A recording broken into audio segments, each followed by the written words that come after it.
Hello everyone, welcome to schedule Shri. देखिए, Uttar Pradesh PCS और RO की प्रीलिम टेस्ट सीरीज चलाई जा रही है 2023 की। ये टेस्ट नंबर आपका 64 है। 63 टेस्ट ऑलरेडी कंप्लीट हो चुका है। प्ले लिस्ट बना रखी है, आप लोग जाकर के देख सकते हैं। देखिए, अगर आप किसी भी स्टेट पीसीएस की प्रिपरेशन कर रहे हैं, जैसे कि बीपीएससी हो, एमपीपीएससी हो, Jharkhand PCS, Chhattisgarh PCS, Uttarakhand PCS, Himachal Pradesh PCS या फिर आरएस हो, तो आप मेरा टेस्ट सीरीज को देखिए, आपको काफ़ी फ़ायदा मिलेगा। या किसी वनडे एग्जाम की प्रिपरेशन कर रहे हैं तो भी आप मेरे टेस्ट सीरीज को देखिए, क्योंकि जो भी क्वेश्चंस हैं वो सभी प्रतियोगिता परीक्षाओं के लिए काफ़ी इंपॉर्टेंट है। देखिए, जो लोग फर्स्ट टाइम विजिट कर रहे हैं हमारे चैनल पे, चैनल को सब्सक्राइब कर लें। सब्सक्राइब करने के बाद से बेल आइकन को प्रेस कर लें कि मेरी जब भी वीडियो आए तो उनको नोटिफिकेशन मिल जाएगा। देखिए, मैं बार बार बताता हूँ लोगों को, फिर भी पूछते रहते हैं कि सर टेस्ट नंबर 1 से कहाँ मिलेगा। तो आपको मैं बता दूं कि टेस्ट नंबर 1 से मिलेगा आपको मेरे चैनल के प्लेलिस्ट में जाएंगे तो वहाँ पे एक उत्तर प्रदेश पीसीएस 2023 का प्लेलिस्ट मिलेगा। वहाँ में जो है कि आपको टेस्ट नंबर 1 से 64 तक मिल जाएगा। तो जिन लोगों ने अभी तक देखा नहीं है तो वो टेस्ट नंबर 1 से स्टार्ट करेंगे और 64 तक देखेंगे और अपने दोस्तों में शेयर भी करेंगे। ठीक है, तो स्टार्ट करते हैं। फर्स्ट क्वेश्चन है, भारत के संविधान में समवर्ती सूची की अवधारणा गृहीत की गई है ग्रेट ब्रिटेन के संविधान से, कनाडा के संविधान से, ऑस्ट्रेलिया के संविधान से, यूएसए के संविधान से। पूछा जा रहा है कि जो हमारा संविधान है उसमें समवर्ती सूची है, इसकी अवधारणा जो है कि गृहीत की गई है कहाँ के संविधान से। तो देखिए, संविधान को, जो संविधान है हमारा, उसकी 7वीं अनुसूची जो है उसमें 3 लिस्ट है। एक संघ सूची, राज्य सूची और समवर्ती सूची। उसमें जो समवर्ती सूची है वो जो है कि ऑस्ट्रेलिया के संविधान से ली गई है। तो ये हो जाएगा आपका सी ऑप्शन। देखिए, उसमें जो संघ सूची है, तो संघ सूची में जो भी विषय हैं उस विषय पर कानून जो है कि केवल केंद्र बना सकता है। राज्य सूची में जो विषय हैं उस विषय पर कानून जो है कि राज्य बनाएगा, और जो समवर्ती सूची में जो भी सब्जेक्ट हैं उस पर कानून जो है कि राज्य और केंद्र दोनों बना सकते हैं, लेकिन केंद्र का कानून जो है कि ज़्यादा प्रभावकारी होगा। ठीक है, तो ये हो जाएगा आपका सी ऑप्शन। कौन सा युग्म सही सुमेलित नहीं है? टिस्को 1907, राष्ट्रीय jute board 2007, steel authority of India 1973, jute corporation of India 1971। देखिए, इसमें कुछ संस्था का नाम दिया गया है और वो कब स्थापित की गई थी, इसके बारे में आपको सुमेलित नहीं है, मतलब गलत कौन सा है ये बताना है। अगर हम बात करें टिस्को की, ठीक है, टिस्को की बात करें, Tata iron and steel company की, तो इसका जो है कि स्थापना किया गया था कब? 26 अगस्त 1907 को। 26 अगस्त 1907 को जो है कि टिस्को की स्थापना किया गया था। राष्ट्रीय जल बोर्ड, राष्ट्रीय जल बोर्ड की स्थापना कब किया गया था? तो राष्ट्रीय जल बोर्ड की स्थापना जो है कि 2009 में किया गया था। ठीक है, steel authority of India, steel authority of India, इसका जो है कि स्थापना किया गया था 24 जनवरी 1973 को। जूट कॉरपोरेशन ऑफ इंडिया, इसकी स्थापना कब किया गया था? तो इसकी स्थापना जो है कि 1971 को किया गया था। तो इसमें सही नहीं है कौन सा? ये बी ऑप्शन। राष्ट्रीय जूट बोर्ड 2009 में उसकी स्थापना की गई थी, 2007 में नहीं। भारत में कागज निर्माण में सबसे अधिक प्रयोग निम्न में से किसका होता है?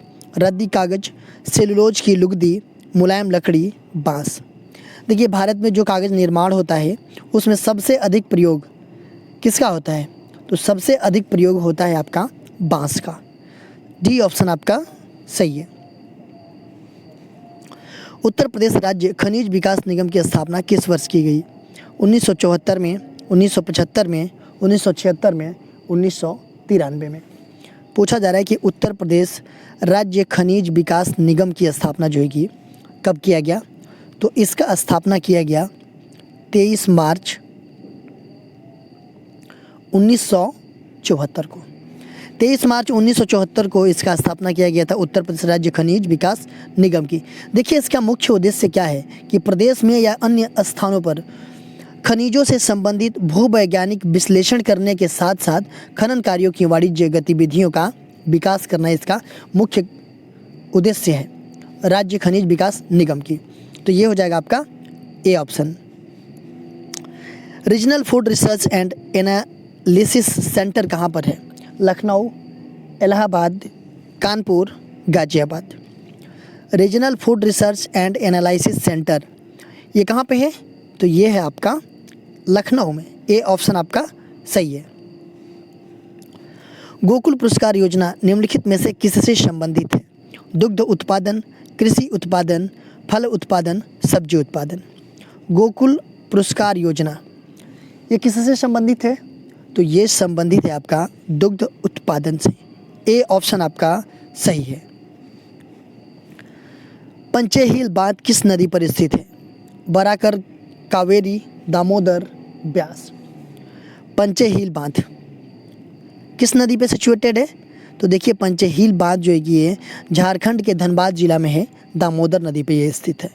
तो ये हो जाएगा आपका सी ऑप्शन। सरदार सरोवर परियोजना में निम्न में से कौन सा राज्य शामिल नहीं है?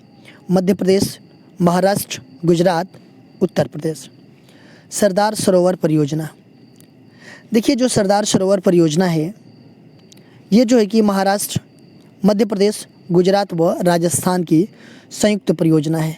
किन किन राज्यों की संयुक्त परियोजना है? मध्य प्रदेश, महाराष्ट्र, गुजरात व राजस्थान की ये संयुक्त परियोजना है। और ये कहाँ पे है? तो ये नर्मदा नदी पर है। देखिए ये जो परियोजना है सरदार सरोवर परियोजना, इसका सर्वाधिक लाभ किसको मिलता है? तो सर्वाधिक लाभ जो है कि गुजरात को मिलता है। तो ये जो है कि मध्य प्रदेश की भी है, महाराष्ट्र की भी है, गुजरात की भी है और एक राजस्थान की ये संयुक्त परियोजना है। और यहाँ पूछा जा रहा है कि कौन सा शामिल नहीं है? तो ये तीनों तो शामिल हैं ही, उत्तर प्रदेश इसमें शामिल नहीं है। पारिस्थितिकी से जुड़े साइलेंट वैली आंदोलन का संबंध किस राज्य से है? केरल, कर्नाटक, उत्तराखंड, इनमें से कोई नहीं। पारिस्थितिकी से जुड़े साइलेंट वैली आंदोलन का संबंध किस राज्य से है? तो देखिए अगर बात हम करें साइलेंट वैली आंदोलन की, तो इस आंदोलन की शुरुआत जो है कि 1973 में केरल के कुतिपुंज नदी पर बनाए जा रहे कुंदरेमुख जल विद्युत परियोजना के विरोध में किया गया था। ठीक है, तो कहाँ पे? तो ये केरल में। वेदों को 4 भागों में किसने विभाजित किया? वाल्मीकि, विश्वामित्र, व्यास, वशिष्ठ। वेदों को 4 भागों में किसने विभाजित किया? तो देखिए श्रवण परंपरा में प्रचलित होने के कारण जो है कि प्रारंभ में इसे श्रुति भी कहा जाता था। ठीक है, बाद में क्या हुआ कि कृष्ण द्वैपायन वेदव्यास ने इन वेदों को संकलित किया तथा इनको 4 भागों में बांटा। कौन कौन सा? ऋग्वेद, यजुर्वेद, सामवेद और अथर्ववेद। तो ये 4 भागों में किसने बांटा? तो ये व्यास ने। निम्नलिखित में से कौन सा शब्द वैदिक कालीन कृषि उपकरण हल का घोतक है? बक, वक, सिर, लागल, ब्रह। निम्नलिखित में से कौन सा शब्द वैदिक कालीन कृषि उपकरण हल का घोतक है? तो कौन सा है? तो वो है आपका सिर। देखिए वैदिक काल में कृषि उपकरण हल को सिर के नाम से जाना जाता था। बाजीराव द्वितीय को पेंशन पर कहाँ भेजा गया था? ग्वालियर, दिल्ली, पूना, बिठूर। बाजीराव द्वितीय को पेंशन पर कहाँ भेजा गया था? तो ये भेजा गया था कहाँ पे? ये बिठूर। बाजीराव द्वितीय को पेंशन पर बिठूर जो कि कहाँ पे है? ये कानपुर उत्तर प्रदेश में स्थित है, वहाँ पे भेजा गया था। और देखिए इन्हीं के दत्तक पुत्र नाना साहब ने 1857 ईस्वी का जो क्रांति का नेतृत्व था वो जो कि कानपुर से संभाला था 1857 का नाना साहब, इन्हीं के दत्तक पुत्र थे। उपनिषदों में दर्शन शास्त्र के किस पक्ष पर सबसे अधिक जोर दिया गया? तप, कर्म, भक्ति, ज्ञान। उपनिषदों में दर्शन शास्त्र के किस पक्ष पर सबसे अधिक जोर दिया गया? तो ये दिया गया जोर आपका किस में? ज्ञान पे। देखिए उपनिषद जो है कि भारतीय दर्शन का मुख्य आधार तथा वैदिक साहित्य का अंतिम वर्ग है और इन्हें वेदांत भी कहा जाता है। उत्खात भूमि का विकास किस प्रकार के मृदा अपरदन के परिणाम स्वरूप होता है? परत अपरदन, अस्फाल अपरदन, अवनालिका अपरदन, इनमें से कोई नहीं। पूछा जा रहा है कि उत्खात भूमि का विकास किस प्रकार के मृदा अपरदन के परिणाम स्वरूप होता है, तो ये होता है अवनालिका अपरदन के परिणाम स्वरूप। ठीक है, उत्खात भूमि का विकास। केंद्रीय शुष्क क्षेत्र अनुसंधान संस्थान राजस्थान में कहाँ स्थित है? जोधपुर, जयपुर, कोटा, अजमेर। केंद्रीय शुष्क क्षेत्र अनुसंधान संस्थान राजस्थान में कहाँ पे स्थित है? तो देखिए काजरी जो है ये है आपका central arid zone research institute, मतलब कि केंद्रीय शुष्क क्षेत्र अनुसंधान संस्थान, इसको काजरी के नाम से भी जानते हैं। इसकी स्थापना जो है कि भारत सरकार के द्वारा 1959 में कहाँ पे किया गया? तो जोधपुर में किया गया, राजस्थान के जोधपुर में। तो ए ऑप्शन आपका सही है। वायनाड, नीलांबूर एवं अन्नामोडी हाथी रिजर्व किस राज्य में स्थित है?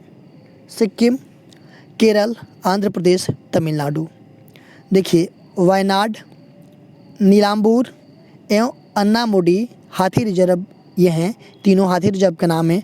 ये किस राज्य में स्थित है? तो ये किस राज्य में स्थित है? तो ये स्थित है आपका केरल राज्य में, ये तीनों हाथी रिजर्व। राज्य एवं प्रमुख झीलों से संबंधित गलत युग्म बताइए। हरियाणा सूरजकुंड, उत्तराखंड नौकुचिया ताल, राजस्थान पंचपद्रा, केरल चोलामू। राज्य एवं प्रमुख झीलों से संबंधित गलत युग्म बताना है आपको। हरियाणा में कौन सी झील है? तो वो है आपका कौन सी? सूरजकुंड, सही है। उत्तराखंड में कौन सी झील है? तो नौकुचिया ताल ये झील है उत्तराखंड में। पंचपद्रा झील कहाँ पे है? ये राजस्थान में है। और ये जो है कि चोलामू जो झील है ये केरल में नहीं है। चोलामू झील कहाँ पे है? तो ये आपका सिक्किम में है। तो ये आपका गलत है, तो ये हो जाएगा आपका डी ऑप्शन। जलप्रपात एवं नदी से संबंधित गलत युग्म बताइए। शाडनी जलप्रपात शंख नदी, दसम जलप्रपात कांची नदी, कुंचिकल जलप्रपात वराही नदी, गोकाक जलप्रपात मचकुंड नदी। देखिए ये पूछा जा रहा है जलप्रपात और नदी से संबंधित गलत युग्म। ठीक है, अगर हम बात करें शाडनी जलप्रपात की तो ये किस नदी पे है? तो ये शंख नदी पर है। दसम जलप्रपात कहाँ पे है? ये जो है कि कांची नदी पे है। कुंचिकल जलप्रपात वराही नदी पे है।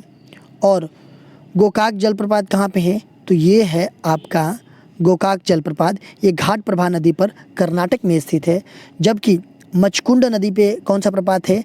तो मचकुंड नदी पर जो है कि डुडुमा जलप्रपात है उड़ीसा राज्य में। ठीक है, तो ये हो जाएगा आपका गलत युग्म। निम्न कथनों को पढ़कर कूट के अनुसार सही उत्तर का चयन कीजिए। वैधानिक मुद्रा वह मुद्रा है जो सरकारी आज्ञा पर चलन में आती है। वैधानिक मुद्रा लेने से इनकार करने पर सरकार द्वारा दंड नहीं दिया जाता। इसमें से आपको सही उत्तर का चयन करना है। ठीक है, देखिए वैधानिक मुद्रा वह मुद्रा है जो सरकारी आज्ञा पर चलन में आती है, बिल्कुल सही है। और वैधानिक मुद्रा लेने से इनकार करने पर सरकार द्वारा दंडित नहीं किया जाता है, इसमें दिया गया है। लेकिन वैधानिक मुद्रा लेने से इनकार करने पर सरकार द्वारा जो है कि दंड किया जाता है। ठीक है, तो ये आपका दूसरा क्या है? गलत है। पहला सही है, तो ये हो जाएगा आपका केवल एक सही है।